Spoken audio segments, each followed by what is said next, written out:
L'école doctorale de l'Université du Burundi, en collaboration avec la faculté de médecine, a organisé en date du 27 février 2026 à l'hôtel Best Outlook de Bujumbura un atelier de vulgarisation des résultats de recherche sur la prévalence et déterminants de l'épilepsie au Burundi, cas des anciennes provinces sanitaires de Bujumbura Mairie, Gitega, Ngozi et Rumonge. Le directeur de l'école doctorale, le professeur Juma Chabani, a dans son discours d'accueil remercié le recteur pour sa soutenance à la recherche à l'Université du Burundi. Il a également remercié le directeur adjoint de la coopération suisse au Burundi et pour son soutien à travers le projet Nabachu. Je voudrais profiter de cette occasion pour remercier le recteur de l'Université du Burundi pour sa soutenance, son soutien à la recherche à l'Université du Burundi. Cela nous a beaucoup aidé à avancer dans ce domaine. Je voudrais également en profiter pour remercier le directeur de la coopération adjointe de la coopération suisse ici au Burundi, qui nous apporte un soutien constant à travers le programme Nabachu. Et je voudrais aussi remercier vous tous de votre présence. J'espère que vous aurez des échanges fructueux et que de vos échanges sortira un parcours très élaboré qui nous permettra de suivre cette étude qui s'est faite dans 4 anciennes provinces qui va être fixée maintenant de s'étendre à tout le Burundi. Je vous remercie beaucoup donc de votre présence ici et bonne journée et merci beaucoup. Le représentant adjoint de la coopération suisse au Burundi a quant à lui souligné que la recherche scientifique constitue un levier pour améliorer la qualité de l'enseignement. Il a précisé que les résultats qui seront présentés contribueront à inventer les politiques de santé publique au Burundi et à améliorer la prise en charge, la prévention et la compréhension de l'épilepsie au Burundi. Il a ajouté que cette étude est l'illustration concrète de la fructueuse collaboration entre l'Université du Burundi à travers son école doctorale et la coopération suisse. La recherche scientifique constitue à la fois un levier pour améliorer la qualité de l'enseignement et un outil indispensable d'aide à la décision publique. Nous sommes convaincus que les résultats qui seront présentés aujourd'hui contribueront non seulement à orienter les politiques de santé publique au Burundi, mais également à améliorer la prise en charge, la prévention et la compréhension de l'épilepsie au Burundi. Cette étude est l'illustration concrète de la fructueuse collaboration entre l'Université du Burundi, à travers son école doctorale, et la coopération suisse. Elle s'inscrit dans les activités réalisées dans le cadre de la première phase d'un projet financé par la coopération suisse, une phase qui a permis de poser les bases en matière de formation, de recherche et de production d'évidences scientifiques.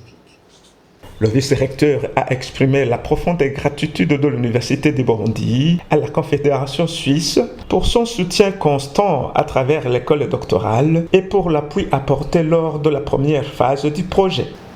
Permettez-moi en premier lieu d'exprimer la profonde gratitude de l'Université du Burundi à la Confédération suisse pour son soutien constant à travers l'école doctorale et pour l'appui apporté lors de la première phase du projet Formation spécialisée en santé mentale, intégration santé mentale. En effet, depuis juillet 2021, l'université a signé avec la Confédération suisse un contrat portant sur ce projet structurant dont la gestion a été confiée à l'école doctorale. L'objectif général étant de contribuer à la mise en place d'un système durable de formation universitaire et post-universitaire en santé mentale. L'appui à cette formation spécialisée en santé mentale ne saurait produire tous ces effets sans un pilier fondamental qu'est la recherche et la production des évidences scientifiques. Former des spécialistes est essentiel. Produire des connaissances adaptées à notre contexte l'est tout autant.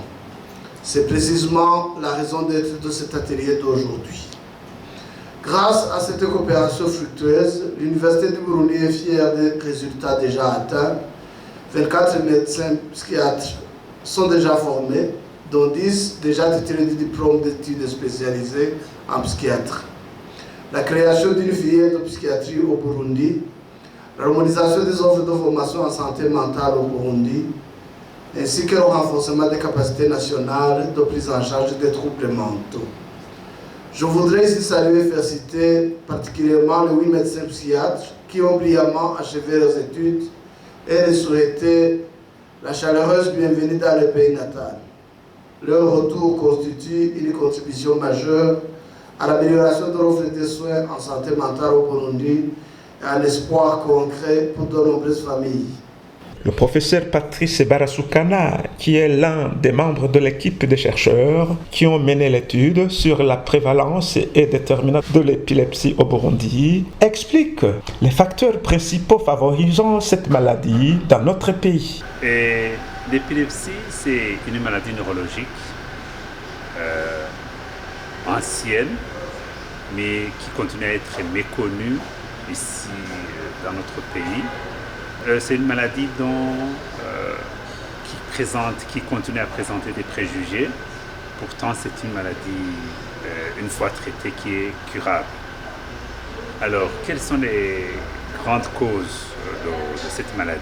Les grandes causes, on peut les classer en 3 grandes catégories. Il y a des facteurs, on va dire, traumatiques. Il y a des facteurs génétiques, il y a des facteurs idiopathiques, qu'on dit, c'est-à-dire non encore identifiés. Alors, dans les facteurs traumatiques, le premier élément qui vient en tête, ce sont les accidents de la voie publique ou les accidents de traumatisme crânien. Prenons par exemple les enfants qui naissent dans des conditions défavorables. Il y a les infections du système nerveux, comme les méningites.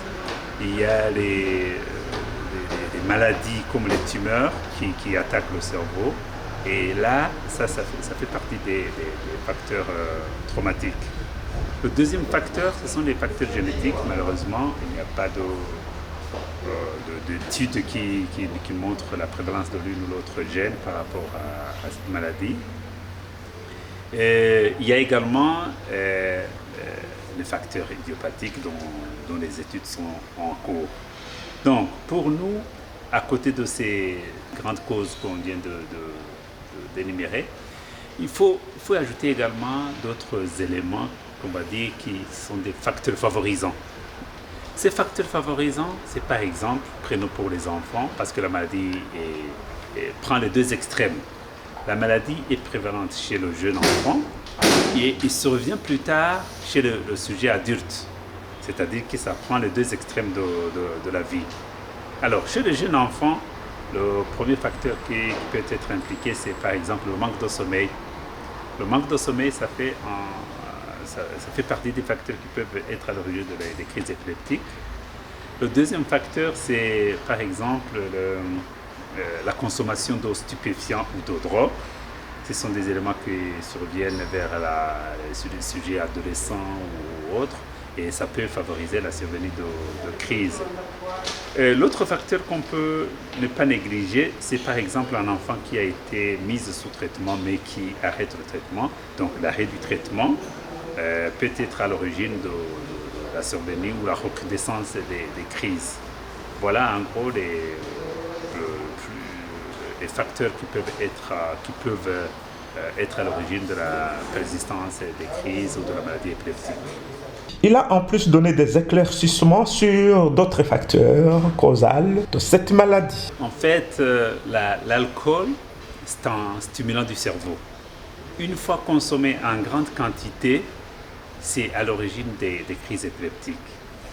Une fois consommé chez un malade épileptique, ça aggrave la maladie. Donc, le premier conseil que je vais donner, tout malade est déjà diagnostiqué épileptique, il faut arrêter l'alcool. Parce que c'est vraiment un des facteurs qui peuvent perpétrer la persistance de la maladie, qui peut être à l'origine de la persistance de la maladie et la persistance des crises. Donc, tout patient épileptique devrait et doit arrêter la consommation d'alcool, de tabac et prendre soi-même une bonne hygiène de vie. Deuxième chose, pour la population en général qui ne se connaît pas épileptique, la consommation de viande, de porc grillé est l'une des causes qui peuvent être à l'origine des crises épileptiques. Parce que dans la viande de porc, il y a, la plupart des fois, on peut retrouver un verre qu'on appelle le ténia. Et ce ténia peut se propager dans tout le corps jusqu'au niveau du cerveau. Et une fois localisé au niveau du cerveau, peut être à l'origine des crises épileptiques. Donc, je conseillerais à la population en général, qui m'écoute, plutôt de consommer la viande cuite, bien cuite. Parce qu'une viande grillée ne peut pas tuer, le feu là, ne peut pas tuer tous les microbes qui s'y trouvent. Donc, une viande grillée à moitié vraiment cuite, et donc ça devrait être à l'origine, ça peut être à l'origine de cette persistance des crises épileptiques. Ce n'est pas que la viande, aussi les légumes mal lavés, ça peut être à l'origine de la survenue des crises épileptiques. Donc, il faut bien prendre les bonnes mesures d'hygiène de vie, des viandes bien cuites, des légumes bien lavés et bien nettoyés. Ça peut améliorer l'état de santé de nos populations et éviter aussi la consommation excessive d'alcool.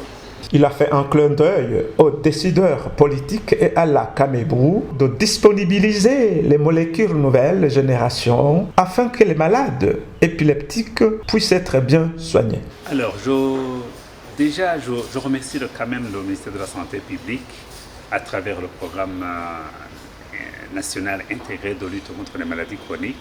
C'est le point d'entrée et c'est le programme qui s'occupe des maladies chroniques et l'épilepsie en fait partie.